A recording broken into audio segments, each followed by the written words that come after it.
ગુજરાતની રાજકીય ગરમી વચ્ચે સુરત શહેરમાં એક નવો વિવાદ ઉભો થયો છે। કોંગ્રેસ બાદ હવે આમ આદમી પાર્ટીએ સુરત પોલીસ પર ગંભીર આક્ષેપ કર્યો છે। આપના ધારાસભ્ય ગોપાલ ઇટાલિયાએ આક્ષેપ કર્યો કે પોલીસ આપના ઉમેદવારો અને કાર્યકર્તાઓને ધમકાવી રહી છે તેમજ ડરાવીને ચૂંટણી ફોર્મ પાછું ખેંચવા દબાણ કરી રહી છે। ઇટાલિયાએ પત્રકારો સાથે વાત કરતા કહ્યું, પોલીસ વિભાગનો દુરુપયોગ કરીને અમારા ઉમેદવારોને ડરાવવાનો પ્રયાસ કરવામાં આવી રહ્યો છે। આ લોકશાહીમાં અત્યંત ચિંતાજનક સ્થિતિ છે।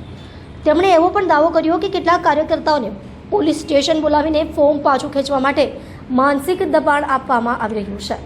અત્રે ઉલ્લેખનીય છે કે સુરતમાં અગાઉ પણ કોંગ્રેસે પોલીસ વિરુદ્ધ સમાન આક્ષેપો કર્યા હતા, પરંતુ હવે આપનો આ નવો આરોપ રાજકીય માહોલ વધુ ગરમ કરી રહ્યો છે।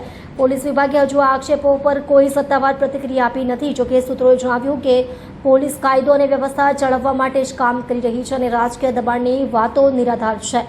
આ ઘટનાક્રમે ગુજરાતની આગામી સ્થાનિક ચૂંટણીઓમાં નવી ઉથલપાથલ મચાવી છે, જ્યાં ભાજપ, કોંગ્રેસ અને આમ આદમી પાર્ટી વચ્ચે ત્રિકોણી ટક્કર જોવા મળશે। આખું ષડયંત્ર છે એનો એક ઓડિયો મેં બધા મીડિયા મિત્રોના ગ્રુપમાં મોકલ્યો છે।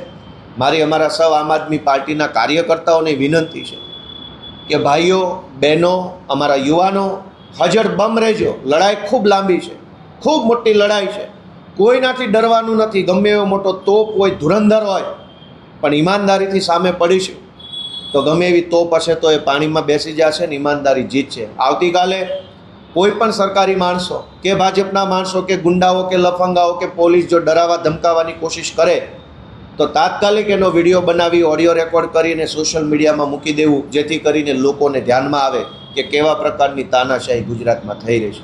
બસ આ વાત સાથે હું ગુજરાતભરની જનતાને એક વિનંતી કરું છું કે આમ આદમી પાર્ટીને તમારા આશીર્વાદની જરૂર છે।